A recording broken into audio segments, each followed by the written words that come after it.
Indonesia ini kan tentunya sudah bersiap ya Pak untuk berpartisipasi dalam World Expo Osaka 2025, salah satunya dengan menghadirkan Pavilion Indonesia.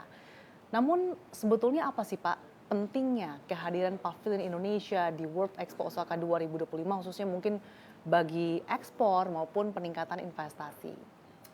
Ya, pertama dan utama kita membuka pasar.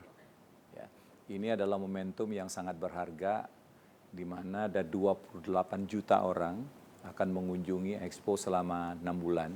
Susah kan kita hadir di satu tempat di mana ada 28 juta orang di situ. Dan kita sendiri menargetkan ada 3,5 juta orang yang akan datang ke pavilion kita. Jadi kita buka pasar. Kedua, nation branding. Eh, Ketika mereka datang ke pavilion kita, mereka bisa mendapatkan persepsi baru mengenai Indonesia, terutama Indonesia yang sustainable, Indonesia yang lagi bersiap-siap memasuki era emas tahun 2045. Yang ketiga, kehadiran satu negara, termasuk Indonesia tentu saja di Expo seperti World Expo ini, adalah juga sebagai bagian dari soft diplomacy. Karena segala sesuatu mengenai kebaikan kemajuan Indonesia itu tertata dengan baik dan bisa dinikmati dengan mudah oleh setiap pengunjung.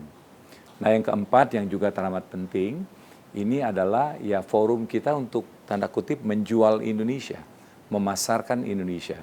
Bukan hanya produknya, kemudian investasi, peluang investasi, tapi juga adalah nilai-nilai yang dimiliki oleh Indonesia yang mungkin saja tidak dimiliki oleh negara lain. Jadi kalau kita melihat dari 4 poin itu saja, satu negara itu memang seharusnya ya tampil di acara 5 tahun sekali ini. Tadi dengan potensi puluhan juta orang Pak yang akan hadir di sana dengan target 3,5 juta yang akan berpartisipasi dalam Pavilion Indonesia, Ya, strategi apa yang akan dilakukan Pak? ya mau tidak mau ya kita harus aktif marketing, promotion ya. Nah, yang kita lakukan adalah melalui tentu saja sosial media, baik untuk masyarakat di Jepang, masyarakat dunia, maupun masyarakat Indonesia. Karena 6 bulan itu memungkinkan banyak orang Indonesia untuk berkunjung ke Jepang dan akhirnya ke Osaka untuk menyaksikan atau mengunjungi pavilion Indonesia dan pavilion dari negara-negara lainnya. Nah, sekarang ini kan zaman sosial media.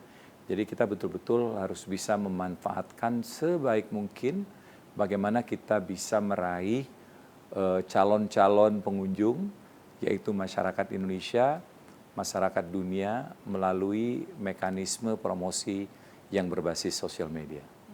Lalu konsep ataupun desainnya seperti apa nih Pak sehingga bisa menarik perhatian para pengunjung? Ya, di setiap expo itu pasti terjadi perlombaan kreativitas ya. Karena ya dalam rangka nation branding dan juga dalam rangka menarik minat mereka untuk menjatuhkan pilihan untuk datang ke pavilion dari satu negara. Nah, Indonesia itu kali ini menggunakan arsitektur yang basisnya itu adalah kapal ya. Kapal ya ujungnya kapal itu loh, kapal-kapal tradisional kita. Nah, mengapa kita pilih itu? Satu, filosofinya itu adalah pertama, ya kita adalah bangsa pelaut ya. 2/3 wilayah Indonesia itu adalah air. Jadi sesungguhnya kalau kita berbicara mengenai kelautan, Indonesia itu adalah negara yang terdepan sesungguhnya loh ya. Nah, yang kedua, filosofi dari perahu itu sendiri itu kan sangat dalam. Pertama, pelaut itu adalah orang pemberani kan. Wah, dia berani mengarungi samudera yang luas, laut lepas, dengan bermodalkan perahu sederhana. Nah, itulah mentalitas masyarakat Indonesia atau rakyat Indonesia. Jadi mudah-mudahan melalui presentasi atau representasi dari perahu ini, masyarakat bisa mengcapture, menangkap karakter bangsa Indonesia. Dengan mencerminkan karakter Indonesia, tentunya kita juga ingin tahu Pak, sudah sejauh mana progres pembangunan Pavilion Indonesia di sana? Hampir 100%. Sekarang ini tinggal finishing. Ya. Lalu bagaimana Pak keunikan pavilion Indonesia dibandingkan dengan mungkin pavilion-pavilion dari luar negeri seperti Anda tadi katakan kompetisinya tampaknya juga cukup sengit Pak untuk bisa menggrab attention dari para pengunjung di sana. Ya, negara-negara yang teknologinya maju ya seperti Cina, Korea, Jepang, Amerika tentu saja itu pasti akan mengedepankan kemajuan teknologi mereka. Udah bisa ketebak lah. Orang kalau masuk Korea gitu, wah pasti akan dihidangkan dengan kemajuan AI mereka gitu kan ya. Nah kita tidak akan bersaing pada area itu, tapi kita bersaing pada area nilai, ya nilai-nilai yang barangkali tidak dimiliki oleh negara lain. Misalnya apa? Kita mempunyai suatu kebaikan, ya, suatu kebiasaan baik yang disebut dengan gotong royong. Jadi untuk mengerjakan sesuatu yang besar di Indonesia itu tidak selalu memakai uang gitu kan ya. Menggerakkan orang di Indonesia itu tidak selalu menggunakan materi, tapi juga dengan sifat kita yang suka saling tolong menolong. Ya. Nah, kemudian saya kebenaran tinggal di Bali. Nah, Bali itu udah ratusan tahun masyarakatnya itu mengadopsi satu filosofi hidup yang namanya Trihita Karana. Artinya itu adalah keharmonisan dengan manusia, keharmonisan dengan alam, dan keharmonisan dengan yang di atas. Jadi itu sebenarnya di Islam juga ada Sasha. Hablum minan nas, hablum minallah, hablum minal alam. Jadi kalau kita mau bahagia di dunia ini, ya kita harus mau menjalin harmonisasi dengan sesama, dengan alam, dan dengan yang di atas. Maka hidup kita itu kan seimbang. Nah, gotong royong, kemudian Trihita Karana, Pancasila. Ya, mengapa Indonesia itu tetap kokoh bersatu walaupun berbeda-beda?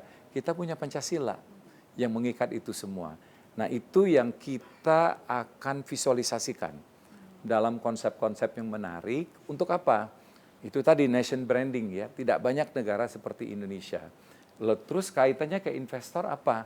Kaitannya ke investor, walaupun terjadi pergantian pemimpin nasional, di Indonesia itu akan tetap stabil. Karena kita punya core values seperti itu yang membuat Indonesia itu akan stabil, tetap bersatu. Nah, jadi mudah-mudahan ini akan beresonansi ke investor bahwa investasi di Indonesia itu aman.